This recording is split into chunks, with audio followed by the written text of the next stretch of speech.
அமிர்தம் என்றால் என்ன? எல்லோரும் சொல்கிறார்கள் அமிர்தம் அமிர்தம் என்று. ஆனால் அது என்ன என்று யாருக்கும் தெரியாது. ஏதோ கற்பனையான திரவம் என்று நினைக்கிறார்கள். உங்கள் மூளை ஒரு நாளில் 500 மில்லிலிட்டர் திரவம் தயாரிக்கிறது. 500 மில்லிலிட்டர் ஒரு தண்ணீர் பாட்டிலை விட சற்று அதிகமாக. இதற்கு அறிவியல் பெயர் செரிப்ரோ ஸ்பைனல் ஃப்ளூயிட். இதுதான் சித்தர்கள் சொல்லும் அமிர்தத்தின் மூலப்பொருள். ஆனால் இந்த திரவம் மட்டும் அமிர்தமல்ல. இது ஒரு ஆற்று நீர் போன்றது. அது மேலே ஏறும்போது ஒவ்வொரு தளத்திலும் ஒரு சுரப்பி தன் சாரத்தை கலக்கிறது. இறுதியில் உச்சியை அடையும் போது அது ஒரு அற்புதமான கலவையாக மாறுகிறது. அந்த கலவைதான் உண்மையான அமிர்தம் ஆகும். ஆனால் கேள்வி என்னவென்றால், இந்த திரவம் எங்கே தேங்குகிறது? அது எப்படி மேலே போகிறது? யார் அதை மேலே ஏற்றுகிறார்கள்? இந்த கேள்விகளுக்கு இணையத்தில் யாரும் பதில் சொல்வதில்லை. ஆனால் சித்தர்கள் சொல்லியிருக்கிறார்கள். அதை இன்று பார்ப்போம். வணக்கம், குவாண்டம் சித்தர். முதலில் அறிவியல் என்ன சொல்கிறது என்று பாருங்கள். மூளையின் உள்ளே குகைகள் போல் 4 அறைகள் இருக்கின்றன. அவற்றுக்கு வென்ட்ரிக்கிள்ஸ் என்று பெயர். இந்த அறைகளின் சுவர்களில் கோராய்ட் பிளெக்சஸ் என்ற ஒரு திசு இருக்கிறது. அந்த திசுதான் இரத்தத்தை வடிகட்டி இந்த திரவத்தை உருவாக்குகிறது. இப்போது கவனியுங்கள். இந்த திரவம் மூளைக்குள்ளேயே இருப்பதில்லை.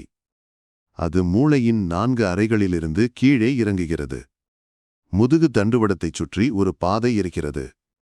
அந்த பாதை வழியாக இந்த திரவம் மெல்ல மெல்ல கீழே பயணிக்கிறது. எங்கே வரை?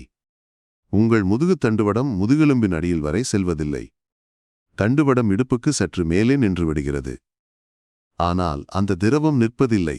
அது இன்னும் கீழே செல்கிறது. இடுப்பு எலும்புக்கு கீழே சேக்ரம் என்ற அடிப்பாகம் வரை. அங்கே ஒரு குடம் போல் திரவம் தேங்கி நிற்கிறது. இதற்கு அறிவியல் பெயர் லம்பார் சிஸ்டன் ஆகும். 20 முதல் 35 மில்லிலிட்டர் திரவம் அங்கே எப்போதும் இருக்கிறது. சொல்கிறேன், கேளுங்கள். மூளை உற்பத்தி செய்கிறது. கீழே இறங்குகிறது. முதுகெலும்பின் அடிப்பாகத்தில் தேங்குகிறது. இந்த இடம்தான் மூலாதாரமாகும். இப்போது சித்தர்கள் என்ன சொல்கிறார்கள் என்று பாருங்கள். போகர் கேட்கிறார், தான் எங்கே பார்ப்பதென்றால் மூலமாகும். எங்கே பார்க்க வேண்டும்? மூலத்தில், அடிப்பாகத்தில். எல்லாம் அங்கேதான் தொடங்குகிறது என்கிறார் போகர். அடுத்த வரி பாருங்கள். மூலத்தில் நில்லு. அடிமரத்தை தொத்தியேற ஆச்சரியம் நுனி மட்டும் ஏறலாகும். 6 கடந்து துவாதசாந்தத்தில் சொக்கி சேரலாம். என்ன சொல்கிறார்? மூலத்தில் நில்லு. அடியிலிருந்து பிடித்துக்கொண்டு ஏறு. மரம் ஏறுவது போல ஒவ்வொரு கிளையாக ஏறு. 6 தளங்களையும் கடந்து உச்சியை அடையலாம். காகபுஜண்டர் இன்னும் தெளிவாகச் சொல்கிறார். முள்ளெலும்பு முதுவின் மூலம். முள்ளெலும்பு என்றால் என்ன? முதுகெலும்பு, ஸ்பைன். அதன் அடிப்பாகம் என்கிறார். இதைவிட தெளிவாக எப்படி சொல்ல முடியும்? மூலம்பார் பின்னிடுப்பில் முடிச்செலும்பில், முதுகுத்தண்டு தாரை வழி. பின்னிடுப்பு, முடிச்செலும்பு, முதுகுத்தண்டின் தாரை வழி. காகபுஜண்டர் முதுகெலும்பின் அடிப்பாகத்தை துல்லியமாகச் சொல்கிறார். இன்னொரு வரி கேளுங்கள். உள்மூலம் சொல்லுவேன் கேள். நாபியடி பீஷ மூலம். உள்மூலம் என்றால் உடலுக்கு உள்ளே இருக்கும் மூலம் ஆகும். நாபிக்கு கீழே, அடிப்பாகத்தில். அங்கேதான் எல்லாம் தொடங்குகிறது என்கிறார் காகபுஜண்டர். 5வது காணொளியில் காகபுஜண்டரின் அமிர்த விபரம் பார்த்தோம். உச்சிநீர் தாயே ஆகும் என்றார். தலைக்குள் இருக்கும் திரவம் தாய் போன்றது என்றார். ஆனால் அன்று ஒரு கேள்விக்கு பதில் சொல்லவில்லை. அந்த தாய் நீர் எங்கே போகிறது? அடுத்த வரி இன்னும் அதிர வைக்கிறது. காகபுஜண்டர் சொல்கிறார். திருகுசுழி கேணியடி அமிர்தவாசல். திருகுசுழி என்றால் சுருள் வடிவமான சுழி. கேணி என்றால் கிணறு. கேணியடி என்றால் கிணற்றின் அடிப்பாகம் ஆகும். சுருள் வடிவமான கிணற்றின் அடிப்பாகமே அமிர்த வாசல் என்கிறார். இதை அறிவியலோடு ஒப்பிடுங்கள். முதுகெலும்பு சுருள் வடிவமானது. அதன் உள்ளே ஒரு குழாய் போல் பாதை இருக்கிறது. அந்த பாதையின் அடிப்பாகத்தில் திரவம் தேங்கி இருக்கிறது. அதுதான் லம்பார் சிஸ்டன் ஆகும். சுருள் வடிவமான கிணறு. அதன் அடியில் திரவம் இருக்கிறது. அதுதான் அமிர்த வாசல் என்கிறார் காகபுஜண்டர். திரவம் அடியில் இருக்கிறது. ஆனால் அது அங்கேயே இருந்தால் என்ன பயன்? அதை மேலே ஏற்ற வேண்டும். எப்படி? காகபுஜண்டர் சொல்கிறார். கனல் என்ற மூலகனல் அனல் மேலேறி கால்வீசி மேல் நோக்கி மண்டையேறும். மூலகனல் என்றால் அடிப்பாகத்தில் இருக்கும் நெருப்பு. அது மேலே ஏறுகிறது. எங்கே வரை? மண்டை வரை, தலை வரை. இன்னும் விரிவாக பாருங்கள். ஏறுமே மூலகனல் மேலே வாசி. முடிச்செலும்பை பத்தி நின்று மேலெழுப்பி நினவை மேலே வாய்ப்புத்தி அச்சமயம் பிடறி ஏறும். என்ன சொல்கிறார்? மூலத்தில் இருக்கும் நெருப்பு வாசியோடு மேலே ஏறுகிறது. முதுகெலும்பை பிடித்துக்கொண்டு ஏறுகிறது. பிடரி வழியாக, அதாவது கழுத்தின் பின்பக்கம் வழியாக மேலே ஏறுகிறது. இது கற்பனை அல்ல. முதுகெலும்பின் அடிப்பாகத்திலிருந்து ஒரு விசை மேலே செல்கிறது. அந்த விசை திரவத்தை மேலே தள்ளுகிறது. அந்த விசை என்ன? 2022 அமெரிக்காவின் தேசிய சுகாதார நிறுவனம் ஒரு ஆய்வுக்கு நிதி கொடுத்தது. ஓரிகன் சுகாதார மற்றும் அறிவியல் பல்கலைக்கழகம் அந்த ஆய்வை நடத்தியது. NIH உலகின் மிகப்பெரிய மருத்துவ ஆராய்ச்சி நிறுவனம் ஆகும். அவர்கள் என்ன கண்டுபிடித்தார்கள்? MRI மூலம் நேரடியாக பார்த்தார்கள். மூச்சு உள்ளே இழுக்கும்போது என்ன நடக்கிறது? முதுகு தண்டின் அடிப்பாகத்திலிருந்து திரவம் மேலே ஏறுகிறது. ஆழமாக மூச்சு இழுக்கும்போது என்ன நடக்கிறது? இடுப்பு பகுதியில் திரவ ஓட்டம் 233 விழுக்காடு அதிகரிக்கிறது. 233 விழுக்காடு. சாதாரண மூச்சை விட 2 மடங்குக்கும் அதிகமாக. அதே ஆண்டு இன்னொரு ஆய்வு. யோக பிராணாயாமம் செரிப்ரோஸ்பைனல் திரவத்தின் வேகத்தை அதிகரிக்கிறது. 16 முதல் 28 விழுக்காடு அதிகரிக்கிறது என்று நிரூபித்தார்கள். இது கற்பனை அல்ல. இது MRI நேரடியாக காட்டிய உண்மை. மூச்சு உள்ளே போகும்போது திரவம் மேலே ஏறுகிறது. ஆழமான மூச்சு என்றால் அதிகமான திரவம் ஏறுகிறது. சித்தர்கள் இதை என்ன என்று சொன்னார்கள்? வாசி. வாசி என்றால் மூச்சு. வா என்றால் உள்ளே இழு. சி என்றால் வெளியே விடு. இது முதல் காணொளியிலேயே சொன்னோம். இப்போது புரிகிறதா? வாசியால் மூலத்தில் இருக்கும் திரவம் மேலே ஏறுகிறது. இது சித்தர்கள் 1000 வருடமாகச் சொல்லி வருகிறார்கள். 2022 MRI நிரூபித்தது. இப்போது போகர் என்ன சொல்கிறார் என்று பாருங்கள். எக்கியே மூலத்தை குப்பிக்கேற்று. இயலான தளங்களெல்லாம் சோதித்தேறி. நக்கியே அமுதத்தை மௌனமுன்னி. மூலத்தை குப்பிக்கு ஏற்று. குப்பி என்றால் பாட்டில் போல் தலை கீழாக திருப்பு. அடிப்பாகத்தில் இருப்பதை மேலே ஏற்று. எல்லா தளங்களையும் கடந்து ஏறு.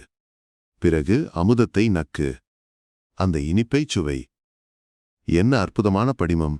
குப்பி. பாட்டிலை தலை கீழாக திருப்புவது போல் அடியிலிருந்து மேலே ஏற்று. திரவம் மேலே ஏறும். அப்போது அமிர்தம் கிடைக்கும். இப்போது மிக முக்கியமான ஒரு கேள்வி. மூலாதாரம் என்பது வெறும் நீர்த்தொட்டியா? இல்லை. அது ஒரு எந்திரம் போல் இயங்குகிறது. 11வது காணொளியில் வன்னி பார்த்தோம். உடலின் அடிப்பாகத்தில் ஒரு நெருப்பு இருக்கிறது. அந்த நெருப்புதான் வடிகலத்தை இயக்குகிறது என்று பார்த்தோம். காகபுஜண்டர் இன்னும் துல்லியமாகச் சொல்கிறார். தீ என்றால் மூலகனல் உச்சிவாசல். தீண்டிவிட்டு மேலேறு தீபசோதி. நெருப்பு என்றால் அது மூலகனல் ஆகும். அது உச்சிவரை சென்றால் ஒளி தெரிகிறது. சோதி உருவாகிறது. இன்னொரு இடத்தில் சொல்கிறார். பாம்பு போர் சுருண்டு விளையாடும் மூலம். பாம்பு போல் சுருண்டு விளையாடுகிறது மூலத்தில். 9வது காணொளியில் பாம்பு என்றால் குண்டலினி என்று பார்த்தோம். இப்போது அறிவியல் என்ன காட்டுகிறது என்று பாருங்கள். முதுகு தண்டுவடம் இடுப்பில் நின்றுவிடுகிறது என்று சொன்னோம். ஆனால் அங்கே நரம்புகள் நிற்பதில்லை. தண்டுவடம் நின்ற இடத்தில் 20க்கும் மேற்பட்ட நரம்புகள் ஒரு கற்றையாக தொங்குகின்றன. குதிரையின் வால் போல் தொங்குகிறது. அதனால்தான் இதற்கு காடா ஈக்குவைனா என்று பெயர். குதிரைவால் நரம்பு கற்றை. இந்த கற்றை எங்கே மிதக்கிறது தெரியுமா? மூலாதாரத்தில் தேங்கியிருக்கும் அதே திரவத்தில், செரிப்ரோஸ்பைனல் திரவத்தில் மிதக்கிறது. நரம்பு கற்றையும் திரவமும் ஒரே இடத்தில் இருக்கின்றன. திரவம் நரம்பை நனைத்துக் கொண்டே இருக்கிறது. இந்த நரம்பு கற்றையிலிருந்து 5 முக்கிய நரம்புகள் பிரிகின்றன. இவை இடுப்பு பகுதியின் எல்லா உறுப்புகளையும் கட்டுப்படுத்துகின்றன. சிறுநீர்ப்பை, குடல், இனப்பெருக்க உறுப்புகள். மிக முக்கியமாக கவனியுங்கள். இனப்பெருக்க சுரப்பிகள் இந்த நரம்பு மூலமே இயக்கப்படுகின்றன. ஆணுக்கு டெஸ்டோஸ்டான் சுரக்கிறது, பெண்ணுக்கு ஈஸ்ட்ரோஜன் சுரக்கிறது. இவை உடலின் மிகச் சக்தி வாய்ந்த ஹார்மோன்கள் ஆகும். சித்தர்கள் இந்த சக்தியை விந்து என்று அழைத்தார்கள். விந்து என்றால் வெறும் உடல் திரவம் அல்ல, அது உடலின் ஆழமான உயிர் சக்தி ஆகும். வாசி மூலம் ஆழமாக மூச்சு இழுக்கும்போது என்ன நடக்கிறது? இடுப்பு பகுதியில் அழுத்தம் அதிகரிக்கிறது, நரம்பு கற்றை தூண்டப்படுகிறது, சுரப்பிகள் இயங்கத் தொடங்குகின்றன. இதுதான் முதல் தளத்தின் பங்களிப்பு ஆகும். அமிர்த கலவையின் முதல் சாரம் இங்கேதான் கலக்கிறது. இப்போது போகரின் மிக முக்கியமான வரி கேளுங்கள். மூலவன்னி துலங்கினாக்கால் பளிச்சென்று ஆறுதலம் வெளியாய் காணும். மூலத்தின் நெருப்பு ஒளிர்ந்தால் 6 தளங்களும் வெளிப்படும் என்கிறார் போகர். ஏன் தெரியுமா? இந்த நரம்பு கற்றை முதுகுத்தண்டின் வழியாக மேலே ஓடுகிறது. ஒவ்வொரு தளத்திலும் ஒரு நரம்பு முடிச்சு இருக்கிறது. ஒவ்வொரு முடிச்சிலும் ஒரு சுரப்பி இணைந்து உள்ளது. அடிப்பாகம் சரியாக இயங்கினால் அந்த சமிக்ஞை மேலே ஏறுகிறது. ஒவ்வொரு முடிச்சையும் தட்டி எழுப்புகிறது. ஒவ்வொரு சுரப்பியும் சுரக்கத் தொடங்குகிறது. அதனால்தான் சித்தர்கள் சொன்னார்கள், மூலத்தில் நில்லு, அங்கேதான் எல்லாம் தொடங்குகிறது. அடிப்பாகத்தில் தேங்கியிருக்கும் திரவத்தை ஏன் மேலே ஏற்ற வேண்டும்? 5வது காணொளியில் பார்த்தோம், மூளையில் கோழை சேருகிறது. அந்த கோழையை சுத்தம் செய்வது இந்த திரவம்தான். சுத்தம் செய்யவில்லை என்றால் நினைவு ஆற்றலே அழியும் என்று பார்த்தோம். ஆனால் அன்று ஒரு கேள்விக்கு பதில் சொல்லவில்லை. இந்த திரவம் கீழே இருக்கிறது, மூளை மேலே இருக்கிறது. கீழிருந்து மேலே எப்படி போகிறது? இன்று அந்த பதிலை பார்ப்போம். இப்போது காகபுஜண்டர் எல்லாவற்றையும் ஒரே பாடலில் இணைக்கிறார். மூலதளம் வாசி கொண்டு நிமிர்ந்திருந்து பிடரி ஏறும். பிடரியமென் கோழை தன்னை கொல்லுமே. கொட்டிவிடுங் கக்கிவிழச் சள்ளை மெத்த. ஒரே பாடலில் 3 உண்மைகள். மூலத்தில் வாசியை வை, அது மேலே ஏறும், கோழையைக் கொல்லும். வாசி ஏற்றுகிறது, திரவம் மேலே போகிறது, கழிவு அழிகிறது. 5வது காணொளியில் கோழை என்ன என்று பார்த்தோம். இன்று அதை எப்படி அழிப்பது என்று காகபுஜண்டர் சொல்கிறார். இப்போது மிகவும் அற்புதமான ஒரு பகுதி வருகிறது. சுப்பிரமணியர் ஞானக்கோவையில் ஒரு தனிப்பகுதி இருக்கிறது. அதன் தலைப்பு அமிர்த மார்க்கம், அமிர்தத்தின் வழி. முருகனே நேரடியாகச் சொல்கிறார், முகமாய் உண்ணாக்கின் பாதை, பாலமிர்தம் தான் துளிக்கும். உண்ணாக்கின் பாதை வழியாக பால் போன்ற அமிர்தம் துளிக்கும், சொட்டு சொட்டாக இறங்கும் என்று முருகன் சொல்கிறார். அடுத்த வரி பாருங்கள். தலை கீழாக கால் மேலாக, காகத்து மூக்கு போல் குவித்து, உண்ணாக்கு துவாரத்தூடே, நாக்கு நுனி ஏத்தினாக்கால், தெள்ளமிர்த விந்துண்டாம். என்ன சொல்கிறார்? தலையை கீழே வை, நாக்கின் நுனியை மேலே ஏற்று, உண்ணாக்கின் துவாரத்தை அடை, அப்போது தெளிவான அமிர்தம் உருவாகும் என்கிறார். இது 12வது காணொளியில் பார்த்த கேசரி முத்திரை. நாக்கை மேலே ஏற்றி மூடிப்போல் மூடுவது. அப்போது திரவம் கீழே இறங்காமல் நிற்கிறது, மேலேயே இருக்கிறது. இன்னொரு அற்புதமான வரி. சுப்பிரமணியர் கோவையில் முருகன் சொல்கிறார், அக்கினியும் பிரம்மவீட்டில் சேர்ந்திடவே அமிர்தமாகும். அக்கினி என்றால் நெருப்பு, கீழிருந்து ஏறி வரும் மூலகனல். பிரம்மவீடு என்றால் பிரம்மரந்திரம் ஆகும். தலையின் உச்சி. நெருப்பு கீழிருந்து மேலே ஏறி உச்சியில் சேரும்போது அது அமிர்தமாகிறது என்கிறார். இப்போது முழு படத்தையும் ஒன்றாக பாருங்கள்.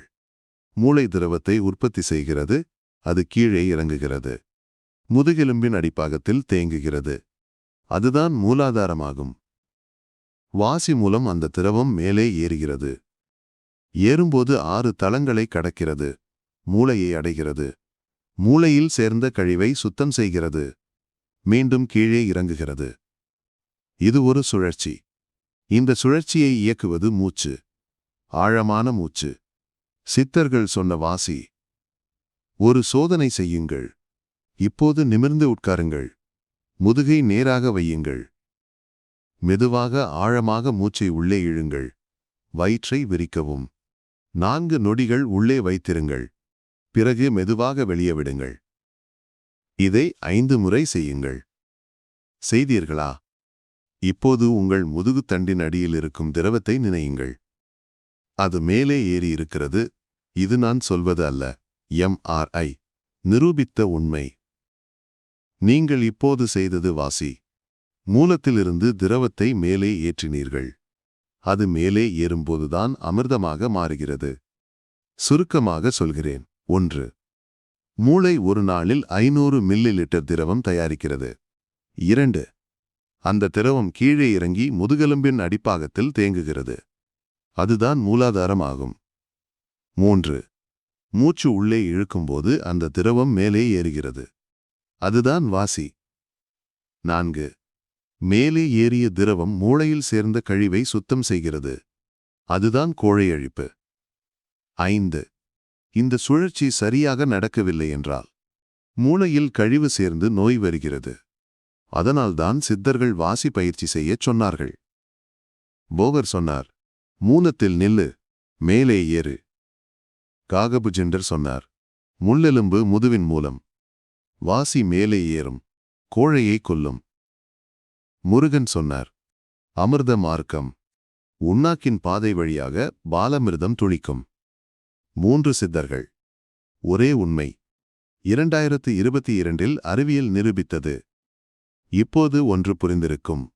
மூலாதாரம் என்பது தொடக்கப்புள்ளி. அங்கே திரவம் தேங்கியிருக்கிறது. வாசி அதை மேலே ஏற்றுகிறது. ஆனால் ஒன்றை மறக்காதீர்கள். இந்த திரவம் இன்னும் வெறும் தண்ணீர் போன்றது. மூலப்பொருள் மட்டுமே. அமிர்தம் ஆகவில்லை. இந்த திரவம் மேலே ஏறும்போது ஒவ்வொரு தளத்திலும் ஒரு சுரப்பி இருக்கிறது. ஒவ்வொரு சுரப்பியும் தன்னுடைய சாரத்தை இந்த திரவத்தில் கலக்குகிறது.